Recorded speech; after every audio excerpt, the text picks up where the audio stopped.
Japón, país del sol naciente, tierra de las geishas y del anime, conocido a nivel mundial por ser una de las economías más fuertes y por su cultura samurái, que mantuvo al país durante 14 siglos en atraso tecnológico, aislado por completo del mundo exterior y con un rígido sistema de castas. Espera, ¿qué? ¿Sí? ¿No lo sabías? Si no lo sabías y quieres poner a trabajar tu mente, además de aprender sobre la historia de Japón, que debo decirte, es relevante para entender los acontecimientos del siglo XX y aún en la actualidad, has venido al lugar indicado. Prepárate, que en los siguientes minutos no solo sabrás el cuándo, dónde y por qué del feudalismo japonés y de su radical transformación en la restauración Meiji, sino que también te daremos un plus y te enterarás de la importancia del tema en el estudio de las relaciones internacionales y nuestras conclusiones acerca de este. Antes de empezar con el desarrollo del tema, hay que tomar en cuenta que el feudalismo europeo no es el mismo que se dio en Japón, pues como todos sabemos, el feudalismo europeo fue el resultado de la falta de un poder central tras la caída del Imperio Romano de Occidente.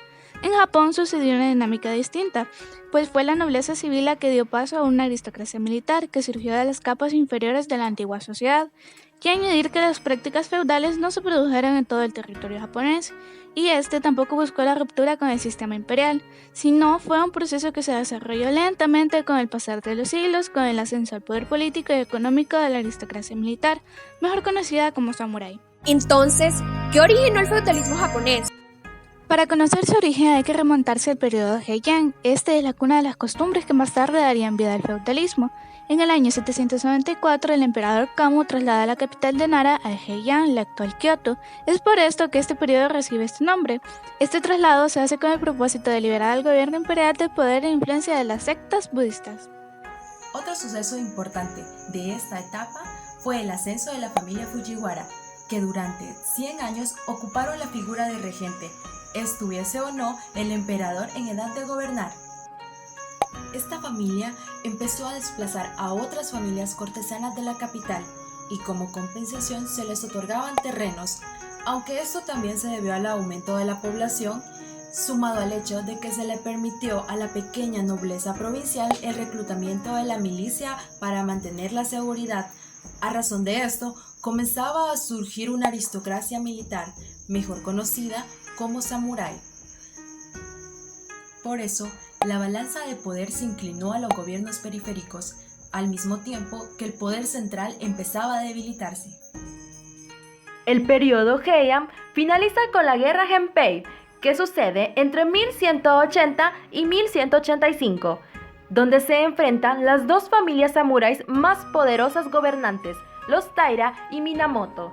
De esta guerra salen victoriosos los Minamoto, marcando el final del periodo y la consolidación del poder por parte de la aristocracia militar, pasando a ser meramente decorativos la figura del emperador y la corte de Heian. Entonces, ¿qué pasó con la capital en Kioto? Al terminar la guerra Genpei, la clase militar instauró un centro de poder administrativo, Kamakura, paralelo al de Kioto, que aunque ya no poseía ninguna facultad administrativa, mantenía su prestigio como la ciudad de la nobleza, la corte y centro de alta cultura.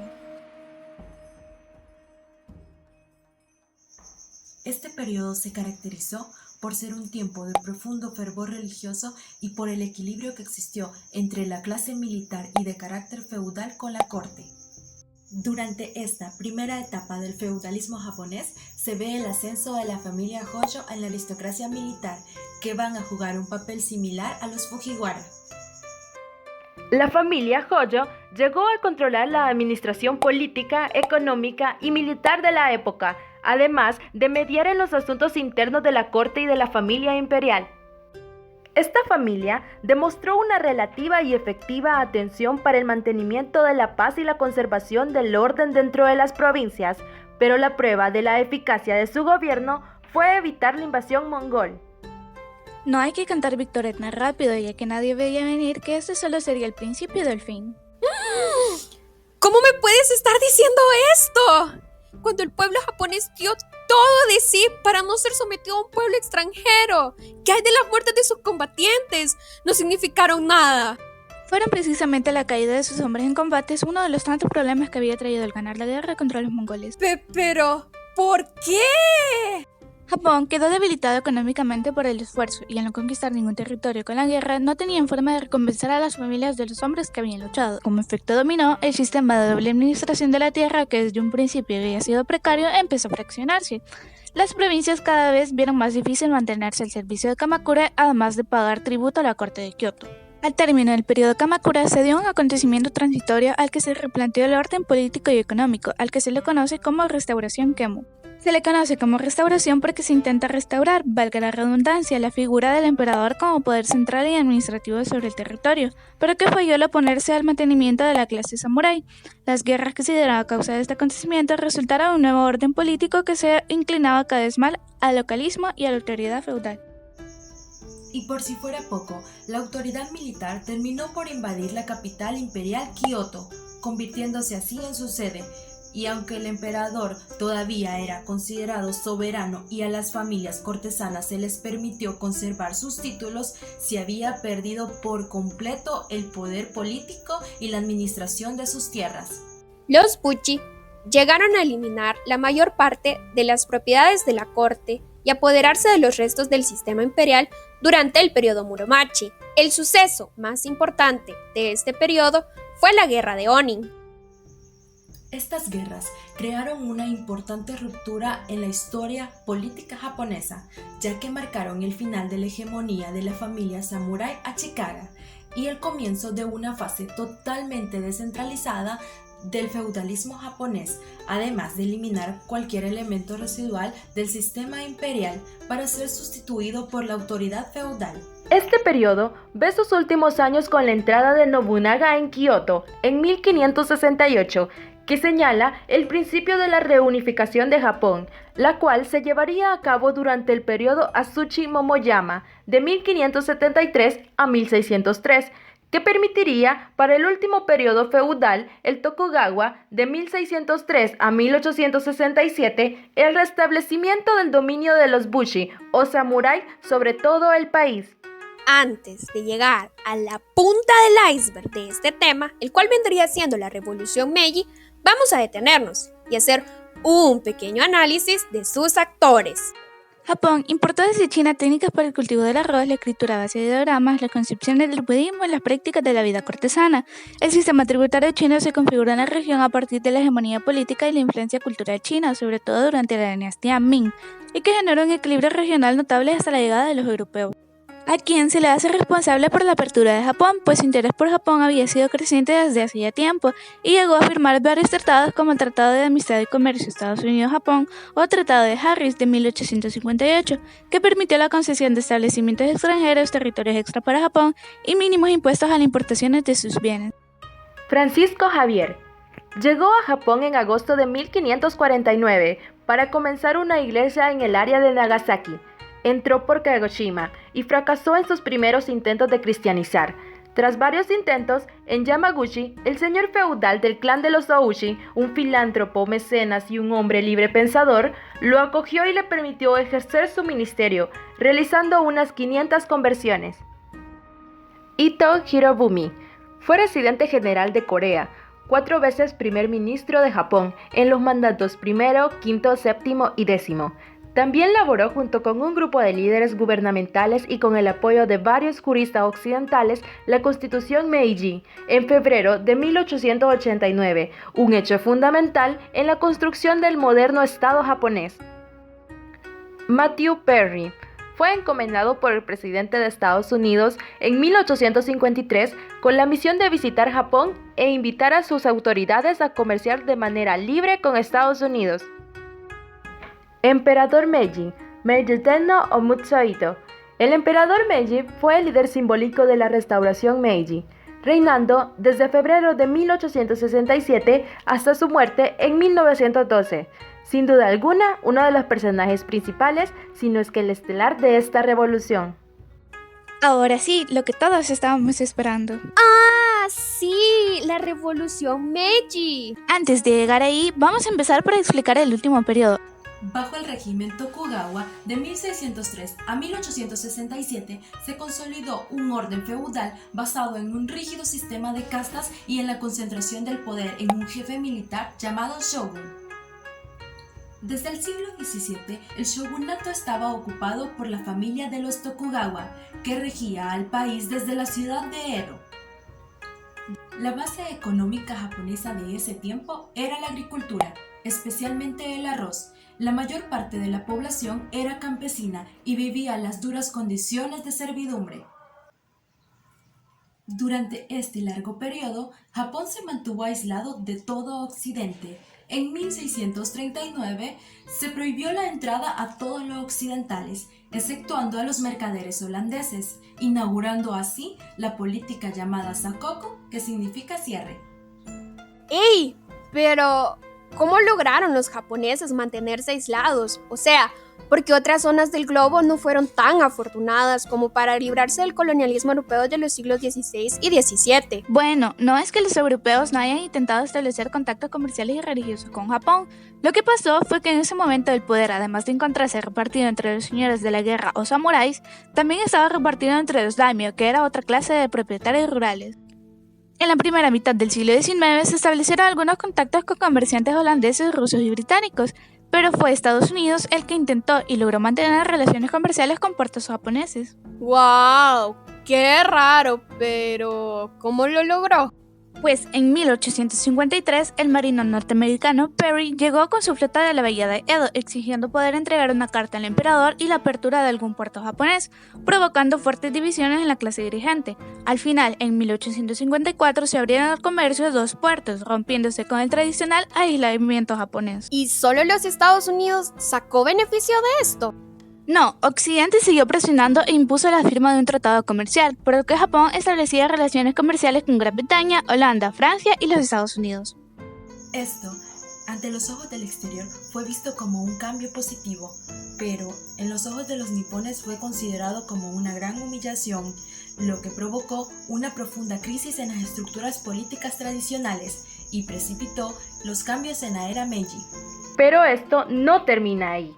Debido a la crisis política que se estaba viviendo, en enero de 1868, los señores feudales Satsuma y Chosu se hicieron con el gobierno y restauraron el poder del emperador, en la persona de Mutsuhito o Meiji Tenno, un adolescente de 14 años, y le hicieron residir en Edo, la antigua capital del shogunato, que cambió su nombre por el de Tokio. Y es así como llegamos a la Revolución Meiji. El emperador Mutsuhito reinó entre 1868 y 1912 en una etapa fundamental en la historia del Japón y que se conoce como el periodo Meiji, que significa gobierno iluminado. El periodo se caracterizó por unas profundas y rápidas reformas impulsadas desde arriba por el poder imperial y que hicieron que el país pasara del feudalismo a ser una de las potencias modernas de primera magnitud en unos decenios. En 1868 se reunieron con el joven emperador Meiji los señores feudales e hicieron el juramento de la carta, 5 puntos en los que se basaría el futuro japonés.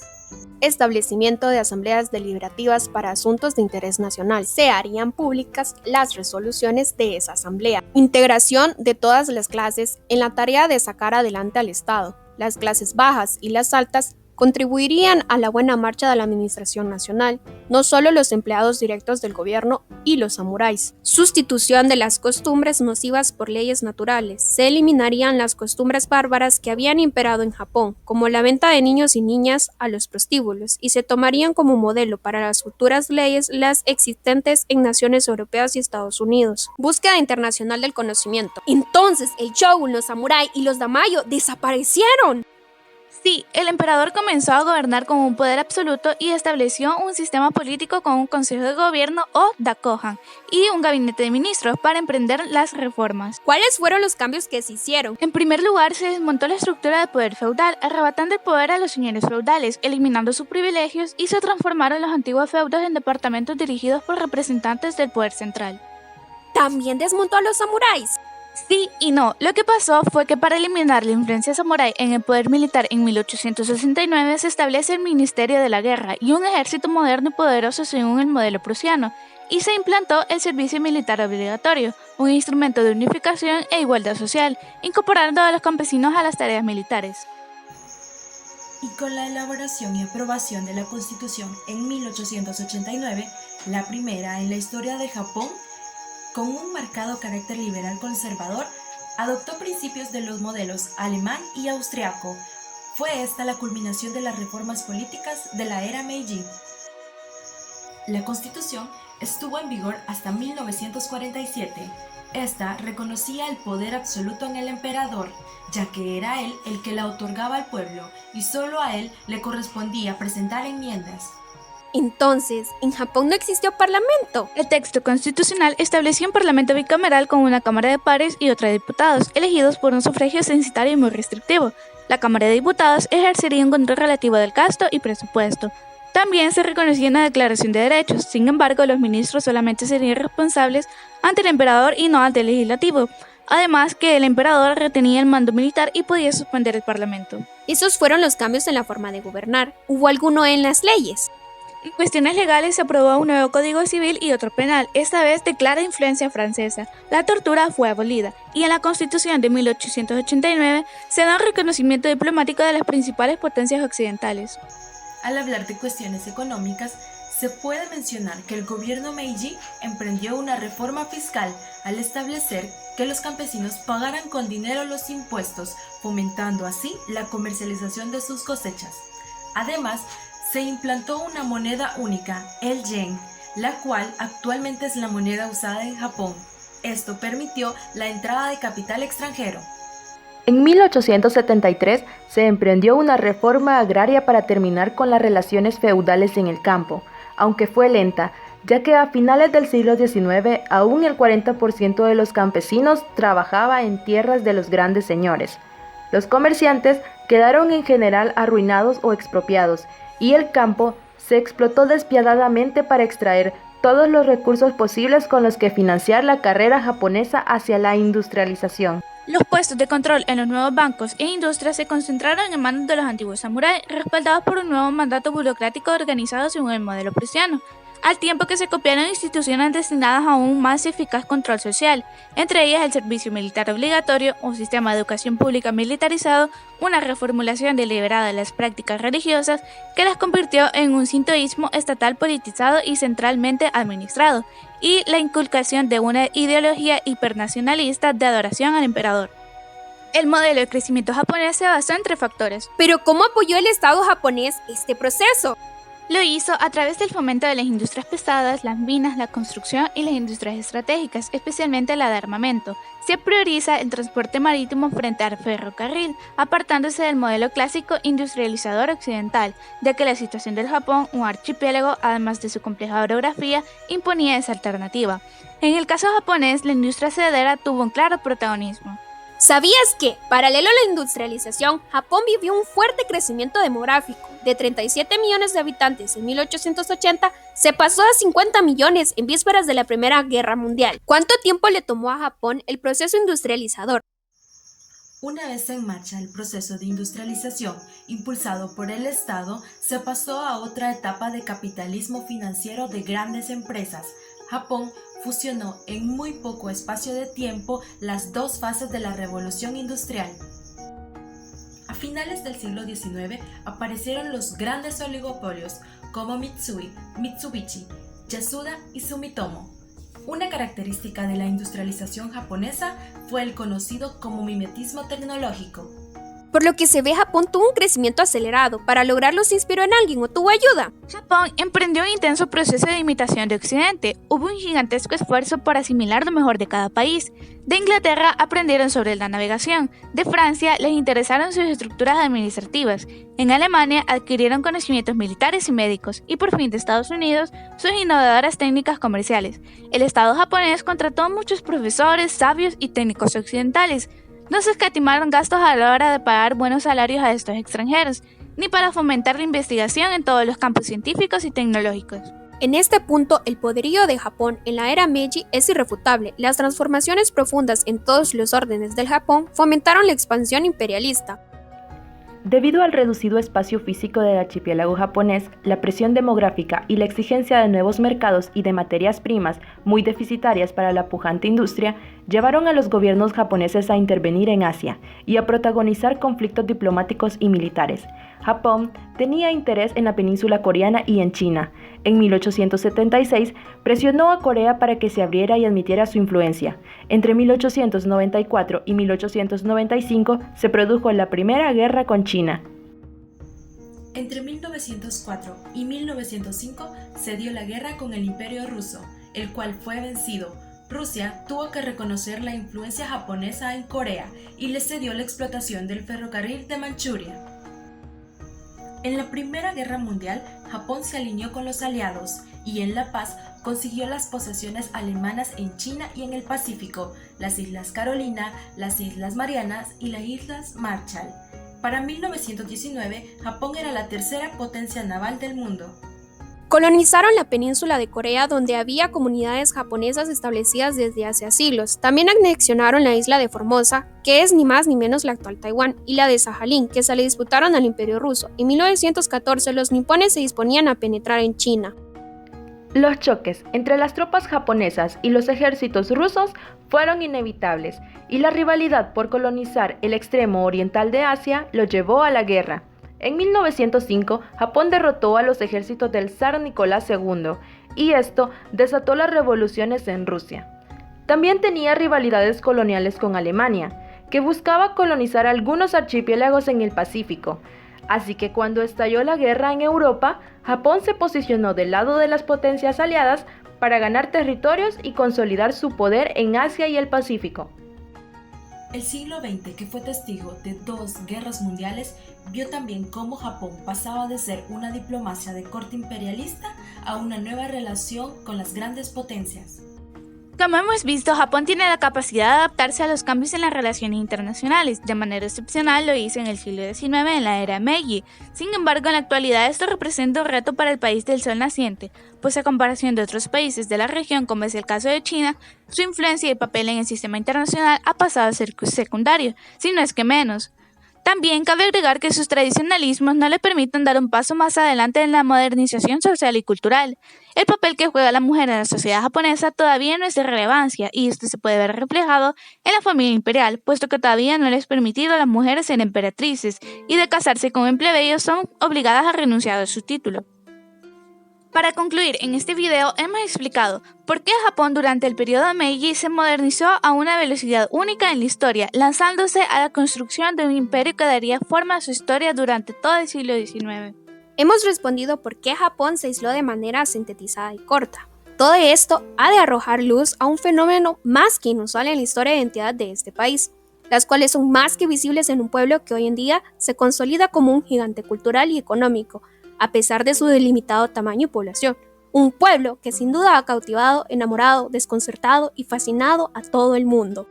Y es así como finaliza este cortísimo viaje por la historia, revelando hitos de la transformación de Japón, del feudalismo a la revolución Meiji. Esperamos que haya sido de tu agrado y que te haya llamado tanto la atención la cultura japonesa, así como a nosotras nos atrajo.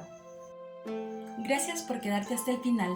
Para más información sobre el tema, no te olvides de checar la cajita de descripción, que de paso ahí te dejamos un anime recomendado que ilustra un poco esta transformación del país nipón.